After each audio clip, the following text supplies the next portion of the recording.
嘉义环路的第5火药库是这陆军伫咧8二3炮战了后，为了要准备战争起的火药库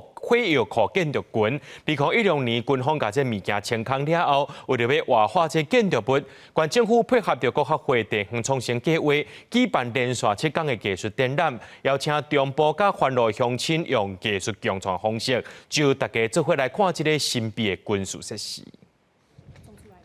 嘉义县中部乡甲环路乡在地种植的物件，有的摕来展览，有的整做是染布、染衫的材料，也无就是摕来做香。这个发展在地创新的技术展览，八个主题唔但紹介嘉义县青山地区的特產，嘛展現在地人文生活。 社区、學校，還是講咱不趕快世代的一些居民，我們把它整合起來，成一個比較有力的一個行動團體。咱後擺咱要行去創生的迄個目標的時陣，咱有更較好的基礎，更較濟的機會。這個展覽的所在，較早是軍方的火藥庫，2016年無使用了後，嘉義縣政府透過國發會地方創新計劃的補助來活化這個空間。 頭屆伫火藥庫舉辦展覽的藝術家講，這唔但替莊卡帶來新的改變，嘛讓外地藝術家有入捌台灣的機會。大部分的藝術家都會住在都會區比較多，他們如果能來到這邊的話，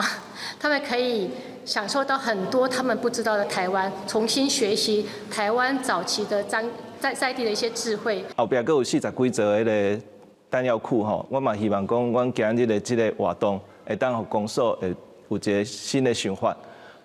因為後續會當過來針對後邊遐40幾座的彈藥庫，會當來做一個活化。軍方伫2020年了後，甲環路鄉46座無使用的火藥庫委託予鄉公所來管理。經過徵收，其中一座摕來做藝術展覽的所在。鄉公所表示，希望這是一個開始，未來會當有更較多元的運用，唔但活化爬鄉的火藥庫，嘛帶動地方的發展。記者林慧婷，嘉義報道。